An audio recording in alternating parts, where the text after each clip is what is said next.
You hear about stablecoins all the time, right? They're pretty much a cornerstone of the crypto world. But to really get what they're all about, we've got to go back, way back to the beginning. So today, we're going to dig into the original promise, the core idea, straight from the source that kicked this whole thing off, the very first Tether white paper. Let's do this. All right, so before we can even get to the solution, we have to understand the problem. And the problem was basically this massive crypto roller coaster. The reason why this amazing new technology was having such a hard time actually being used as, everyday money. It's such a simple question, but it cuts right to the heart of the matter.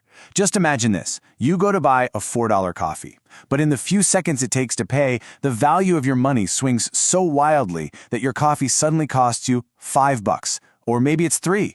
You'd literally have no idea. That was the reality. And that gets to the real dilemma of early crypto. On the one hand, Bitcoin was this incredible breakthrough. It was decentralized, it was borderless, transaction costs were low. But on the other hand, you had this one giant glaring weakness, what the white paper calls extreme price volatility. That one thing was the biggest hurdle to it ever being used for, anything normal. So, the stage is set. This insane volatility created a huge need for an answer. And the Tether white paper came in with a really elegant idea. What if we could create a digital dollar? What if we could just put the stability we're all used to right onto the blockchain? This quote from the paper, it really captures the entire vision. The key isn't just the techie part, the robust and decentralized method of exchanging value. The magic is in that last bit, using a familiar accounting unit. In other words, let's do all this cool blockchain stuff, but let's do it in a language everyone already speaks, dollars and cents. It was meant to be a bridge between these two completely different worlds. And this new thing, they called them tethers. Now, here is the absolute most critical part of the whole idea. For every one single Tether token that was created and existed on the blockchain, there was supposed to be one real US dollar sitting safely in a bank account somewhere. That one-to-one backing, that was everything. It was the entire foundation for its stability. Maybe the easiest way to think about it is like a digital casino chip, right? You walk into the casino, you give the cashier your real dollars, and they give you chips. You can then use those chips anywhere inside the casino, instantly.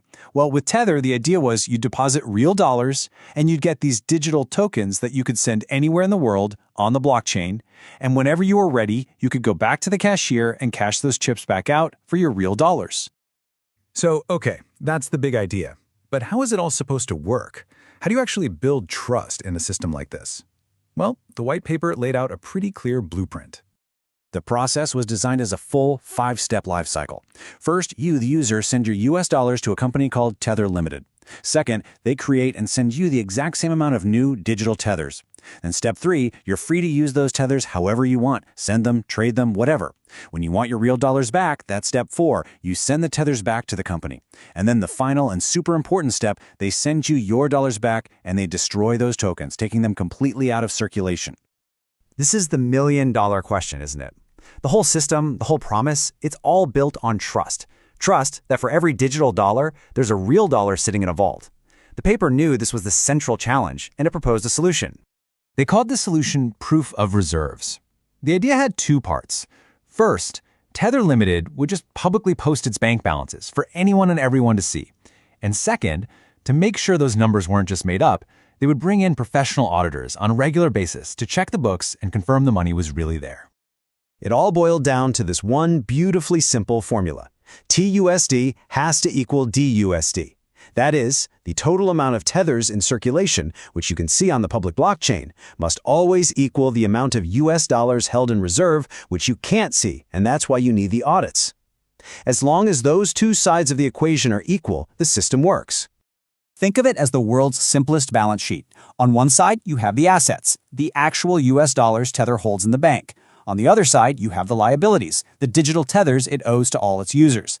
For the system to be trustworthy, those two columns have to be perfectly, one-to-one, in balance, all the time, no exceptions. So you've got this brand new tool, this digital dollar, built for the crypto world. But who is it actually for? Who are the people that were supposed to use this? Well, the white paper was really specific about that. It really targeted 3 main groups that would benefit the most: cryptocurrency exchanges, individual traders, and merchants. For each one of these groups, Tether was promising to solve a very specific and very annoying problem. For exchanges, using tethers was a game changer. They could basically outsource all the headaches and risks of dealing with traditional banks. For individual traders, it was huge. It gave them a stable place to park their money in between trades without ever having to cash out into the slow, old banking system. And for merchants, it was a dream come true. They could finally price their stuff in good old stable dollars instead of having their prices change every 5 minutes with Bitcoin. Okay, now for the final and honestly, maybe the most important part of this whole thing. To its credit, the white paper was refreshingly honest about the system's own big weaknesses. It pointed the finger right at the fundamental contradiction at its very core. Exactly. I mean, after hearing all that, it sounds almost perfect, doesn't it?